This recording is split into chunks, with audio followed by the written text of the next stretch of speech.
ವೀಕ್ಷಕರೇ, ಇವತ್ತು ನಾನು ಇತಿಹಾಸವನ್ನು ನಿರ್ಮಿಸಿದಂತಹ ವಾಸ್ಕೋ ಡಿ ಗಾಮನನ್ನು ನೀವು ಕೇಳಿರ್ತೀರಾ. ಜಲಮಾರ್ಗವಾಗಿ ನಮ್ಮ ಭಾರತಕ್ಕೆ ಬರ್ತಾನೆ, ಕೊಚ್ಚಿಗೆ ಬರ್ತಾನೆ. ಇವತ್ತು ಅವನು ಇದ್ದಂತಹ ಜೀವಿಸಿದಂತಹ ಮನೆಯಲ್ಲಿ ನಾನಿದ್ದೇನೆ, ಮನೆಯ ಮುಂಭಾಗದಲ್ಲಿದ್ದೇನೆ. ಸೊ ಇದು ವಾಸ್ಕೋ ಡಿ ಗಾಮ ಜೀವಿಸಿದಂಥ ಮನೆ ಇವತ್ತಿಗೆ ಕೂಡ ಇದೆ. ಇದೀಗ ಪ್ರೈವೇಟ್ ಪ್ರಾಪರ್ಟಿ ಆಗಿದೆ. ಇದನ್ನು ರೆಸ್ಟೋರೆಂಟ್ ಆಗಿ ಅಥವಾ ಪ್ರೈವೇಟ್ ರೆಸಾರ್ಟ್ ಆಗಿ ಮಾಡಿದ್ದಾರೆ. ಸೊ ನೀವು ಕೂಡ ಬಂದು ಇಲ್ಲಿ ಉಳ್ಕೋಬೋದು. ಅಂಥ ಒಂದು ಇತಿಹಾಸ ಇರುವಂತಹ, ನಮ್ಮನ್ನೆಲ್ಲ ಆಳಿದಂತಹ ವಾಸ್ಕೋ ಡಿ ಗಾಮನ ಮನೆ ಇದೆ. ಸೊ ಇವಾಗ ಇದು ತುಂಬ ಹಳೆಯ ಮತ್ತು ಏನ್ಷಂಟ್ ಅಂತ ಹೇಳುವಂತಹ ಒಂದು ಇದಕ್ಕೆ ಬಂದಿದೆ. ಇದ್ರ ಹೆಸರು ವಾಸ್ಕೋ ಹೋಮ್ ಸ್ಟೇ ಅಂತೇಳಿ ನೀವು ನೋಡ್ತಾ ಇರ್ಬೋದು. ಆ್ಯಂಡ್ ಬಹಳ ಅದ್ಭುತವಾಗಿದೆ. ಇನ್ನೊಂದು ವಿಚಾರ ಹೇಳೋದಾದರೆ, ನೀವು ನೋಡ್ಬೋದು, ಆ ಗ್ಲಾಸ್ ಏನು ಕಾಣ್ತಾ ಇದೆ, ತುಂಬ ಕಲರ್ಫುಲ್ ಆಗಿದೆ. ಇಂಡಿಯಾದ ಕಲ್ಚರಲ್ಲಿ ಬೇರೆ ಪರ್ಷಿಯನರು, ಡಚ್ಚರು, ಪೋರ್ಚುಗೀಸರ ಒಂದು ವಾಸ್ತುಶೈಲಿಯೇ ಬೇರೆ. ನಮ್ಮ ಭಾರತದಲ್ಲಿ ಫ್ರೇಮ್ಸ್ ಇರ್ತಾ ಇದ್ವು, ಆ ಥರ ಬಣ್ಣ ಹಚ್ತಾ ಇರಲಿಲ್ಲ.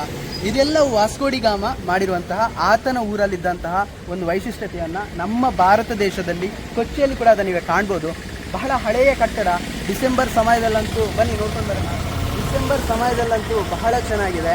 ಯಾಕಂತ ಹೇಳಿದ್ರೆ ಇಲ್ಲಿ ಫೋಟೋಗ್ರಫಿಗಂತೂ ಹೇಳಿದ ಪ್ಲೇಸ್ ಡಿಸೆಂಬರ್ ಅನ್ನೋದು. ಸೊ ನೀವು ಕೂಡ ಇಲ್ಲಿ ಬರ್ಬೋದು, ಉಳ್ಕೋಬೋದು. ಆ್ಯಂಡ್ ಇದೊಂದು ಹೌಸ್. ಈಗ ನೀವು ಇದನ್ನು ರೆಂಟಿಗೆ ಇಲ್ಲಿ ಬಳ್ಕೋಬೋದು. ಸೊ ಸೀಸನ್ಗೆ ತಕ್ಕಂತೆ ಇದರ ಪ್ರೈಸ್ ಇರುತ್ತೆ. ಸೊ ವಾಸ್ಕೋ ಡಿ ಗಾಮ ಇಲ್ಲಿ ಇದ್ದ ಅಂತ ಹೇಳುವಂಥ ಮಾಹಿತಿಯನ್ನು ಕೊಡ್ತಾ ಇದ್ದಾರೆ.